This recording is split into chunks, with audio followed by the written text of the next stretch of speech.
Today you're going to be looking at outdoor air pollution, which we also refer to as ambient air pollution. Ambient is just a fancy way to say outdoor.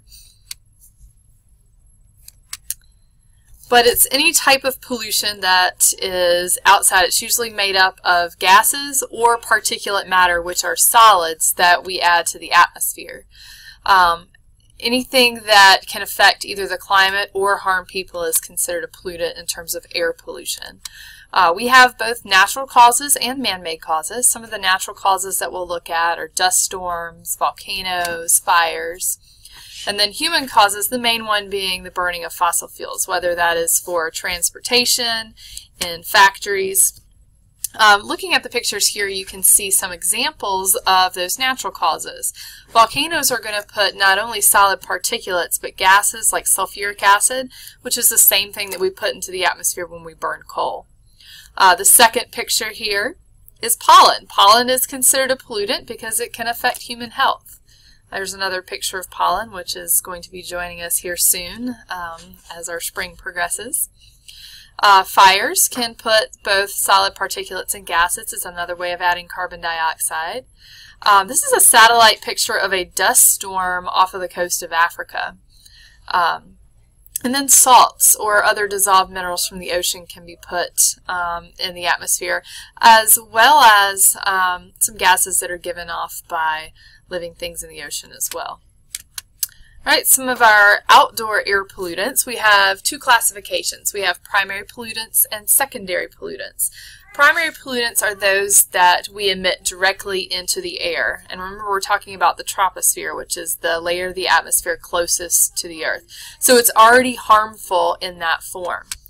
A secondary pollutant is when I take one of those primary pollutants and then it reacts with other components of the air, usually driven by UV radiation, and creates secondary pollutants that are a harmful form.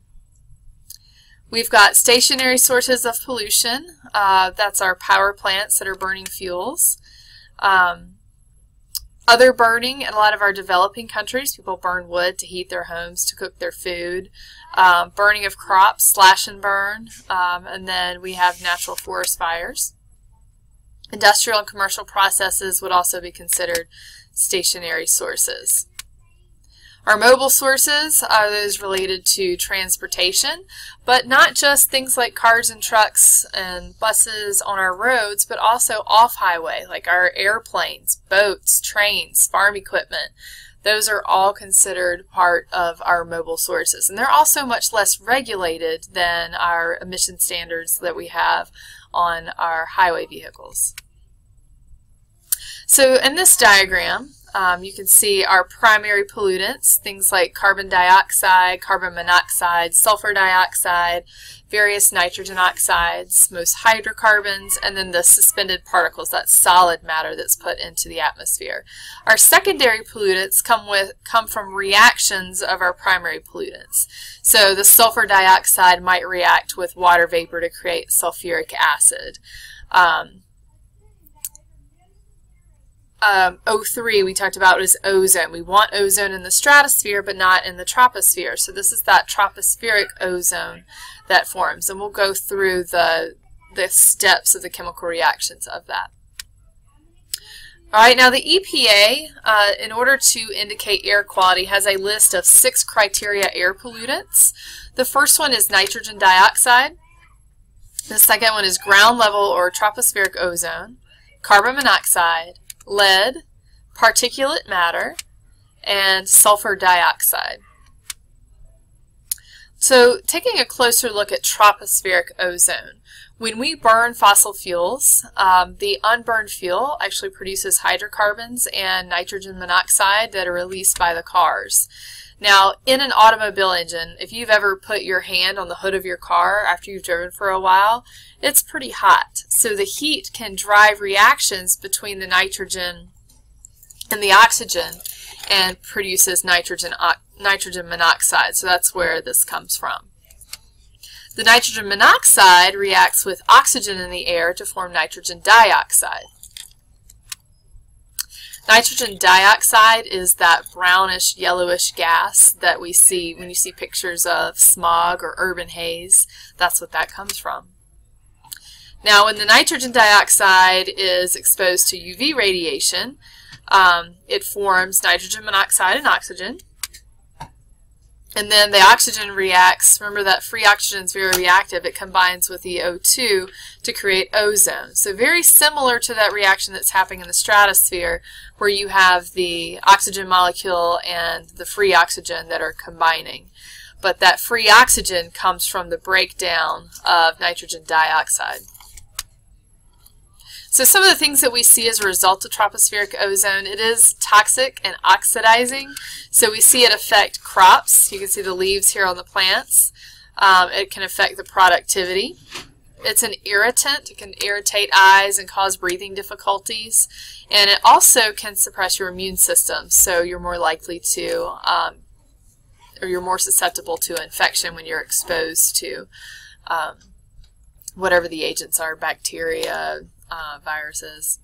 They are highly reactive, and also they attack fabric and rubber materials. So a lot of times when you see in your car, when the fabric becomes thin, or along the windowsill where it's exposed to the air, that comes from being exposed to ozone. Photochemical smog is made mainly of that ground level ozone and nitrogen dioxides, but we also see other primary and secondary pollutants as well. But all of it results as chemical reactions driven by sunlight, thus the photochemical, photo meaning light. So oxygen and ozone react with hydrocarbons to produce what we call peroxyacyl nitrates, or PANs for short. It's a little bit easier to say. Basically the hydrocarbons combine, and then we also have volatile organic compounds. These are given off by paint, gasoline, or pesticides, and they have a very strong smell. That's why, I mean, you know what gasoline smells like, but paint in a new house has a very strong smell as well. Now, precipitation and wind can clean and disperse smog. So if you live in an area that's cut off, usually like a valley surrounded by mountains, or an area that's very dry, then the smog tends to stay around, which is why areas like Los Angeles tend to be covered in smog. Santiago in Chile, Mexico City, Rio de Janeiro, Sao Paulo, those are some other cities, as well as Beijing, which has very poor air quality.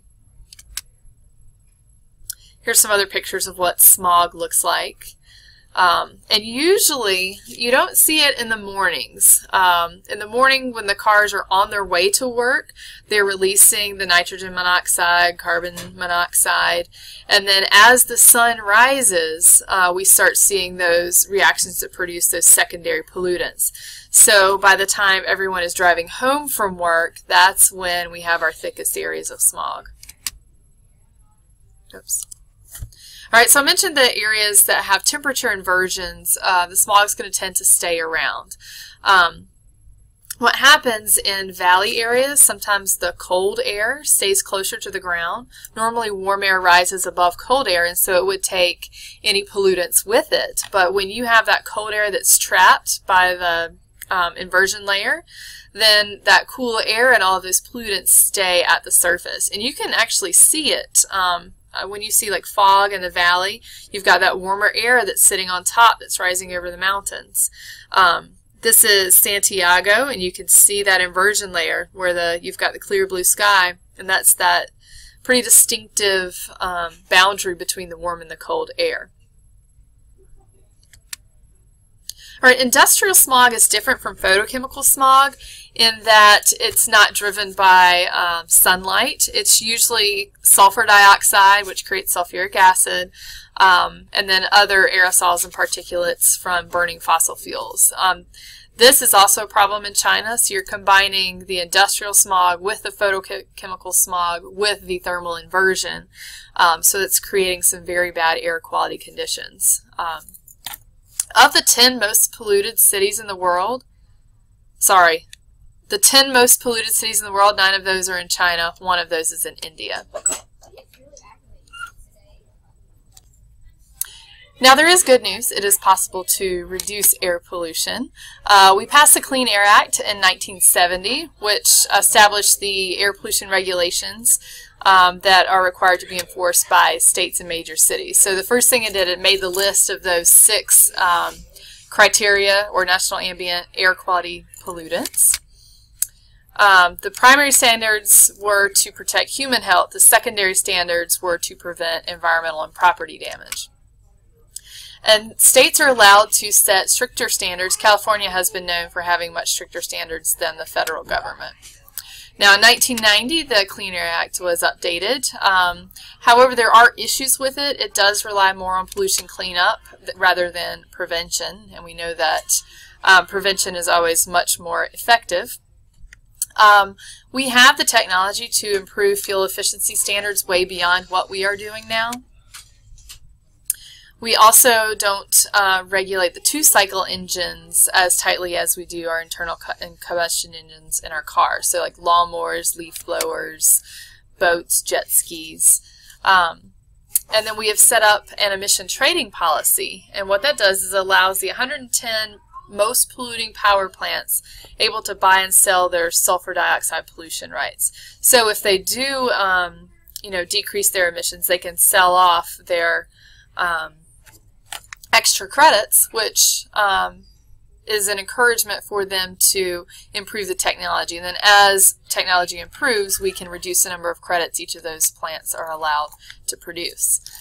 So the good news is that we have reduced our emissions by 30%. That was just between 1994 and 1997 after we updated the Clean Air Act. Other ways to reduce air pollution: if we burn coal that is lower in sulfur, or if we remove the sulfur from coal. We do have scrubbers on some of our power plants that remove some of the sulfur after the coal has been burned. If we convert coal to liquid or gaseous fuel, we have less of the solid particulates that are released into the air.